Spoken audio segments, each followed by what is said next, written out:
I think one of the struggles with OCD is you learn to distrust your mind and your body.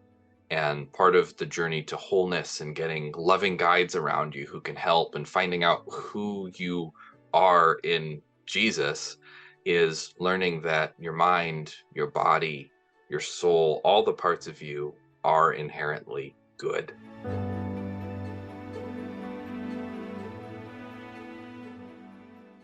Hey man, thanks for listening to this episode about OCD, obsessive compulsive disorder, and how it can relate to sexual struggles, including with pornography. Our guest today, Andrew Loyd, is someone who overflows with curiosity and compassion. I am always amazed at his ability to attune and to be fully present. I think you're really going to enjoy his story and his insights on this important piece of healing. Enjoy the episode. Welcome to Husband Material. Today I'm hanging out with my friend who is a pastor and a certified husband material coach, Andrew Loyd. Welcome to the show. Hey, Drew, it's so good to be with you today. It's always good to be with you, man. And today we are talking about OCD, obsessive compulsive disorder, and how it might relate to having a struggle with porn or other unwanted sexual behavior. Andrew, why are you so passionate about this? Yeah, I'm really passionate about this because a big part of it is my story.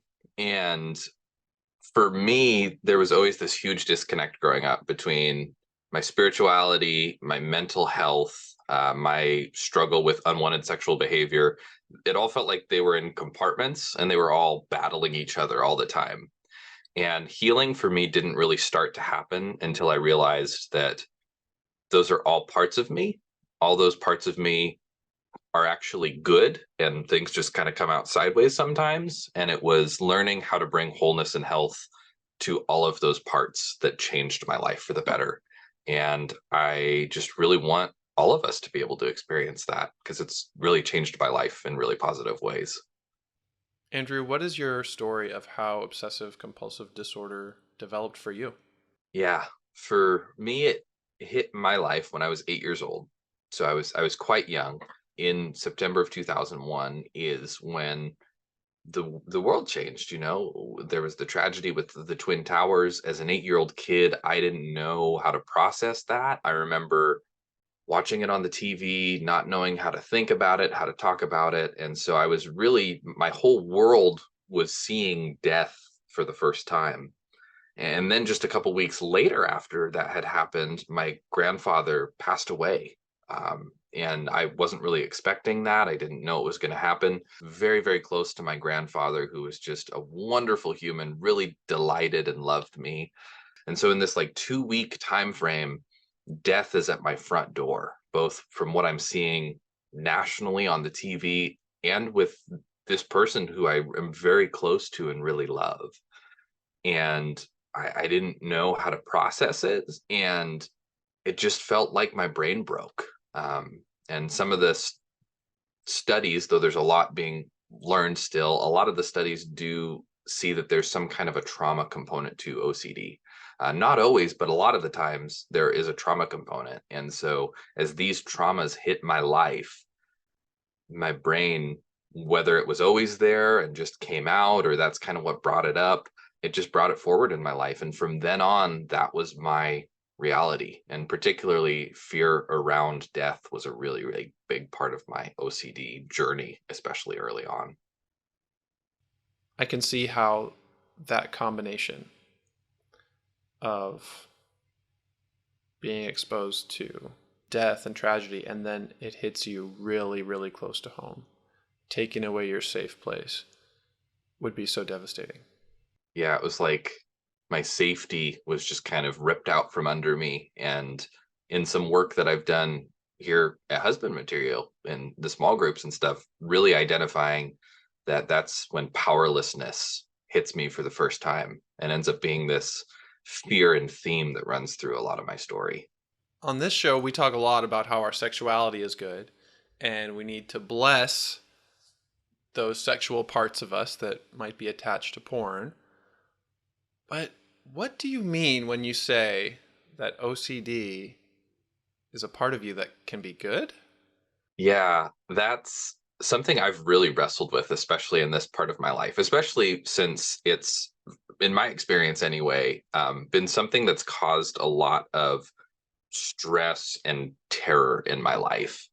And so I wouldn't necessarily say the way it's felt terrorizing inside me has been a good thing, but through the process of learning how to treat myself with more compassion and love and try to see myself the way God sees me, a big part of that has been learning how to bless that, even though there's this thing that I have in my brain, which I've hated for a really long time, that God doesn't look upon me with hate or disgust or like I'm broken, but with compassion. And within it, there's actually been this invitation to be more compassionate and gracious and caring for myself, which for a long time I was fighting against it rather than leaning into the compassion God sees with my brain and my mental health and some of the struggles that I've had with that.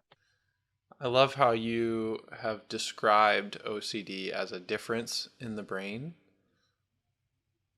And each letter O, C, and D has a specific meaning. Can you say more about what obsessive compulsive disorder really is? It's often misrepresented a lot in the media. A lot of times you'll think that it means that I have this quirk of being really organized, or I need orders, numbers to be in a particular order, or things like that. But really, what OCD is it is a brain disorder. It means that your brain is wired differently. A term that's used a lot these days, it's not a medical term, but it is a helpful term, I think, is being neurodivergent. It's diverted from kind of the normal way the brain is wired. And OCD just stands for three things in those letters. The O stands for the obsession. And what an obsession is it's an intrusive thought. And whether we realize it or not, we all have intrusive thoughts. We have them when we're driving down the road and something random pops into our head out of nowhere. Like, I should just fly to Tennessee, or like something random like that. Could be unrelated to anything. And you're like, that's very strange. And you kind of log it in your brain files and continue on with your day. But with someone who has a brain that's wired differently, particularly with OCD, they get intrusive thoughts that are often distressing and against our value systems. And those thoughts kind of latch on. And since our brains are wired different, we can't just let it go. And there's lots of different ways, that happens. You could get intrusive thoughts about cleanliness or contamination, like, oh, did I wash my hands? I didn't wash my hands. I need to do them right now, or something bad could happen. Or it could be something I experienced a lot, an intrusive thought like, if I don't do this thing, something bad will happen. It could be that vague. And rather than just saying that's strange and logging it away, the brain latches on and cannot let go.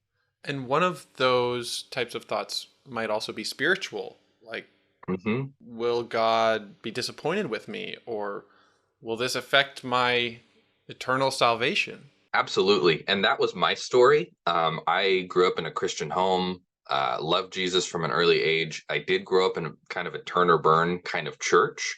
And when I developed OCD when I was 8, a lot of it was spiritual for me. I would think these things like, did I really ask God for forgiveness? Did I miss something? When I asked Jesus into my heart, did I believe hard enough? If I didn't believe hard enough, did I do it wrong? And these weren't just like passing thoughts. These are things that would latch onto my brain and cause me significant distress, like keep me up at night, keep me from functioning every day. And these obsessions would just latch on and not let go. And so, since you experience that level of distress, you try to get rid of it, but you don't know how. And that's where the compulsions come in OCD. And what's really tricky about these is sometimes they're physical. Like, if you're worried about your hands being contaminated, you'll wash your hands and wash your hands. If it's something spiritual, like what I experienced, a lot of the compulsions happen in my brain.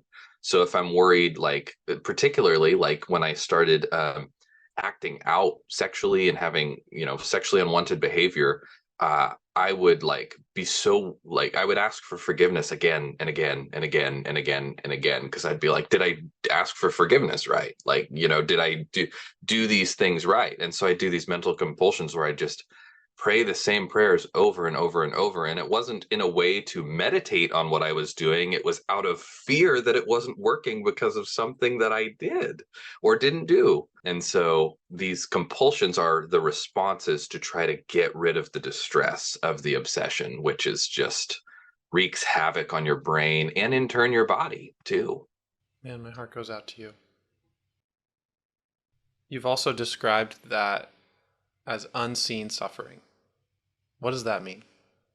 For me was this experience where most of this happened in my brain and I didn't have the language to articulate it or talk about it. And so I would just be in my living room and I would maybe be scared that I was, contaminated by germs, or that I didn't believe hard enough that God would save me, or I didn't believe the right way. Another one that was common for me was I had this obsession with even numbers. So the TV had to be turned up in even numbers. And if it wasn't, I had this fear like something bad would happen. And I'd just be sitting in my living room freaked out about this, and my body's responding. My heart rate's fast, my breathing is shallow, I'm in fight or flight mode, and to everyone else it looks like I'm just sitting in the living room watching a cartoon or something. And there's nights where I have these obsessions going on and I can't sleep, and I don't really know how to talk about it. Like, I can't quite explain it, but it's my experience. And so I do have memories of my parents lovingly sitting with me when it would get too much, and I'd try to explain, and they would, comfort me. But it was just this vicious cycle I was in, where I was just in this state of terror, and nobody really knows, and nobody could really see, and I didn't have language for. Which, so many of those elements are elements that are true of trauma, and not having language and feeling powerless. And so I'm in this traumatized, traumatic state, not knowing what to do, completely unseen to other people. It sounds super lonely and also exhausting. Mm, those are very good words for it. Loneliness is something that I didn't even really name in that until these last couple of years. My therapist mentioned it to me once, and I just started like weeping uncontrollably because he like finally had a name for it. And exhausting is another good one. A word I've always really resonated with is this idea of hypervigilance. Mm. When you get into a coffee shop, you have to sit in a chair where you can see the doorway. Your head's kind of always on a swivel. That has been my experience my whole life, always on alert for something that could go wrong. And with OCD in particular, knowing things that triggered it would really affect where I would go or what I would do. Like, even in my adulthood, there's been seasons where it's been really bad and it affects, like, oh, I don't really want to go to that restaurant because it could have a trigger for me. Or I don't even really want to go out tonight because it could trigger me and I feel like my whole Friday night would be ruined. Um, really significant distress. How did that affect your sexuality? Ooh, that's a good question. I think it really did affect my sexuality in the way that it was really hard for me to, like, for instance, with sexual brokenness in particular, if there's a time I would act out or something, that would really feed into a lot of the spiritual struggles I had about, am I believing right? Am I asking for forgiveness right? Really, this lie that my life in God is all about me or all about my actions, which is just an absolute lie. So it would really reinforce a lot of the spiritual component that was significantly distressing to me. The other way it really affected me, though, is having this level of distress so often in my life. I wanted comfort and soothing so bad. So, like, a lot of the things we talk about in husband material is, porn is a pacifier, and that it's about healing and growing the boy that's like frozen in time. And I was under significant distress, didn't have the tools or the language to know what was going on. And I was just this boy who desperately wanted to be comforted and soothed, which in and of itself is a really beautiful thing and a really good thing and something that boy is deserving and worthy of. It affected my sexuality in the way where found a lot of comfort in that. And unfortunately, it came out in broken ways, which reinforced more distress in my life. But at the heart of it, there's some really good things I was looking for and needing and wanting. Amen. So much healing comes when we learn to bless those good God given desires. Andrew, as you grew up and later became a pastor and started your healing journey, when did things start to change? Yeah, things really changed for me when I got into a small group with a few guys who were not about being the police, which were not about keeping things really, really shallow and not getting into the pain and hurt of our lives, but really were willing to walk through our stories together with a couple of the big things we talk about in husband material: curiosity and compassion. Had lots of ups and downs in my healing journey, emotionally, mentally, and sexually as well. I was really realizing in my mid 20s that even if there were times where I felt really good about my sexual journey, or like things were going well there, my mental health was still a disaster, or I was overeating. Like I just really realized in my mid 20s that even if certain areas of my life felt pretty okay at the moment, I didn't know how to deal with life. It goes back to I didn't know how to comfort, to soothe, all those things. And so I got in a small group with these guys, and really we started doing a honest audit of our lives and exploring our stories, and really actually coming up with language around the trauma and the things that were at the root of so many of the things that we were dealing with in life, whether that was sexual struggles, not knowing how to cope with life. Some of the guys struggled with like overeating. That there were just these behaviors we didn't want, these ways our life was going sideways in the here and now, and it was tied to things in our story, and it found its roots in shame in our story. And I went on this like 10-month journey with these guys in a small group, and I got to name things I'd never named before, and specifically talking about my OCD journey, that really finds its root in this fear of powerlessness and this like pretty significant traumas that happened to me when I was an 8-year-old kid. And so this change was starting to happen where I wasn't just seeing myself as, a loser who couldn't get his act together, or someone who always has needs some kind of coping mechanism, even if that changes. But instead that I'd experienced real hurt in my life, and that didn't change until compassion, curiosity, and honestly telling my story to others was my reality. Everything started to change when that happened. And I was really surprised to find out like how much hurt was a part of my story. But in the process of talking about that with other trusted people around me, it gave permission for parts of that story to heal. And it also gave permission for different parts of myself to heal. And I don't think I can go back after experiencing that. I think it's going to be an ongoing lifelong journey, but I can't really imagine going back, because that's really what changed it all for me. Really, really, I started to realize that these changes are only actually happening in relationship with other people. And so I had no option but to really have to trust other people with my story, to take these hurts and distresses in me that were unseen and try to have enough trust to give them to trusted people to love me and care for me, which is really scary because you're putting it into other people's hands to saying, can you help me heal? Can you help me in your presence? Can you go on this journey as I'm becoming more of who I'm meant to be? Can I be vulnerable? Can you suffer with me? Those are scary questions to ask someone else. Here's my suffering. Can you hold it for a minute with me? And frankly, in the time that we have spent together, I have been amazed at your ability to suffer with others and sit with me in my story and offer that same gift.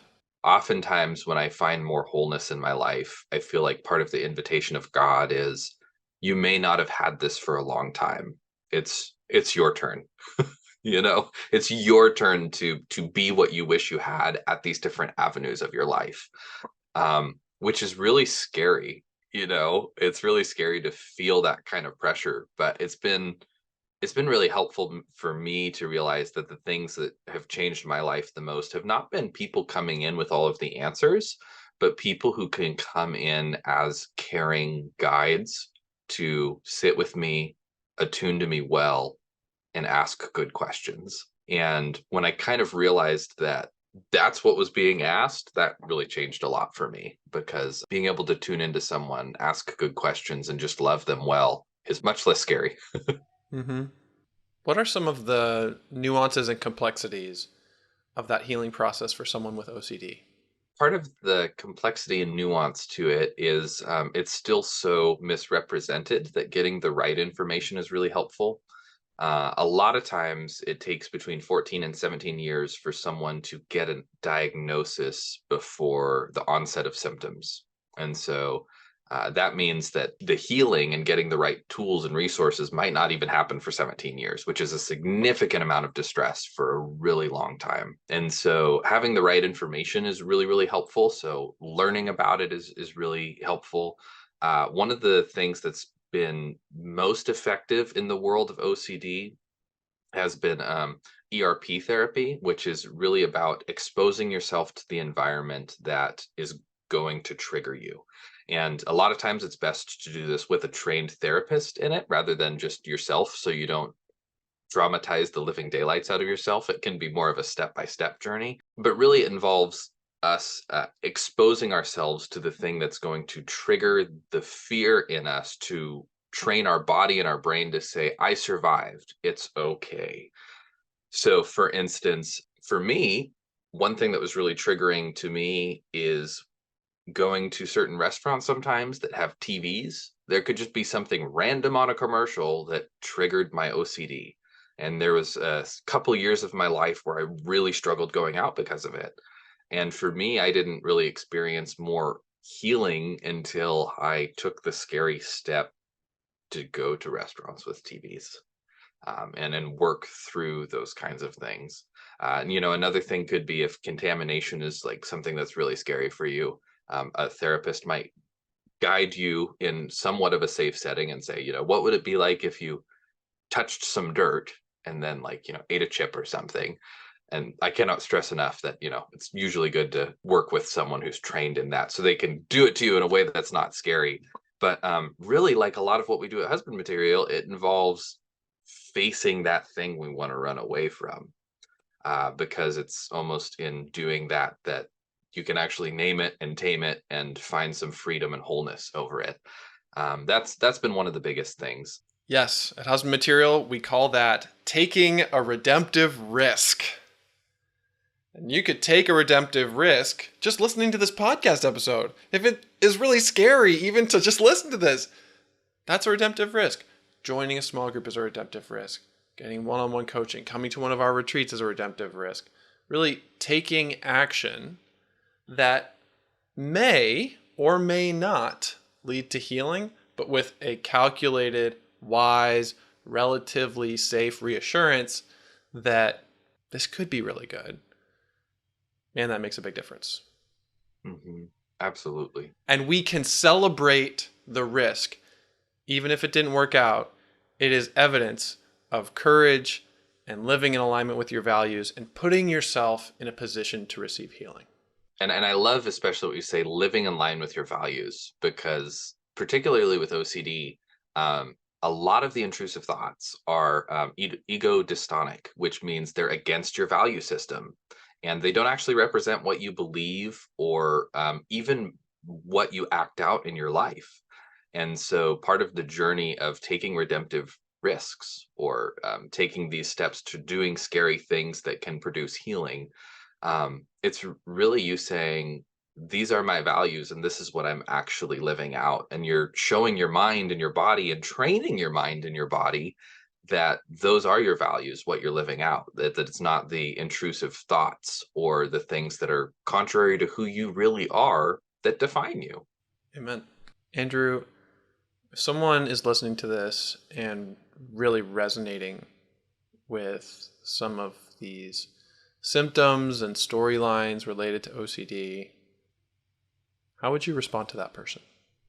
I think the first thing I would say is you're not alone there's nothing inherently wrong with you as a wonderful human created in God's image. Those were things I experienced in my brain for a long time.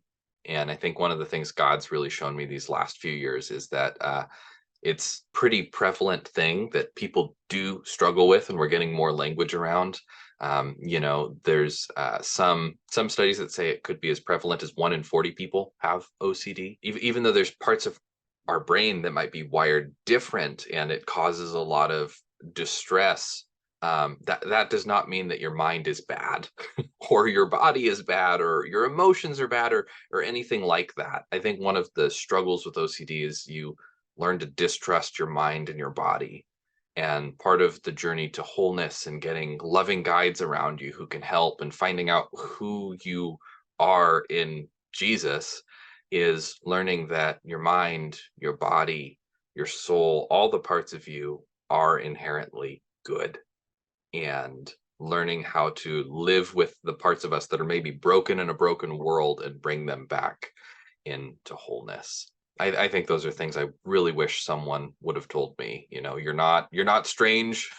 It's not something that only you struggle with. You are loved and inherently good, and there are wonderful, wonderful invitations into more wholeness that are out there. I hope and pray that this is just a chance for you to know that you're not alone, and maybe together we can find some ways for you to experience more wholeness and compassion in your life. Yeah. And there are so many ways that we can do this together, heal together in the husband material community. One of those ways is through reaching out to Andrew. He is an amazing coach. Andrew, what's the best way for people to connect with you? Yeah, the best way to reach out to me is to go to my website. I own a coaching practice called Restored Story Coaching, because I believe that our stories are good. They get a little off track in life a lot of times, living in a broken world. And I would love to just be here to be a guide with you, to attune to you, be compassionate to you, and help you identify the roots of where there are lies in your story trying to tell you something different than what Jesus says about you, so that we can rewrite them and see you living in the restored story that Jesus has for you. Because under the behaviors that trip us up, often there are lies of shame, and it changed for me when someone could sit with me and help me rewrite those. And I would love to get to do that with you. Awesome. Andrew, what is your favorite thing about freedom from porn? My favorite thing about being free from sexual brokenness is that it allows me to really hear the wonderful things God has always been speaking to me, that I'm his beloved child and living into the belovedness I have with him. That's always been true, but it's only really been since walking in greater freedom that I've allowed myself to listen. And it's been really been a journey where in these last 4 or 5 years where I've been seeing shackles of sexual brokenness coming off and stepping more into the belovedness God has invited me into. So it's just helping me to live with more freedom, much more freedom to see who I really am and be more present in my relationships that really matter right now. And that is exactly why I always episode. Dang it. You're good. Man, you're just speaking this truth of belovedness that is the heart behind everything we do at Husband Material. Andrew, thanks for being with us. And gentlemen, always remember, you are God's beloved son. In you, he is well pleased.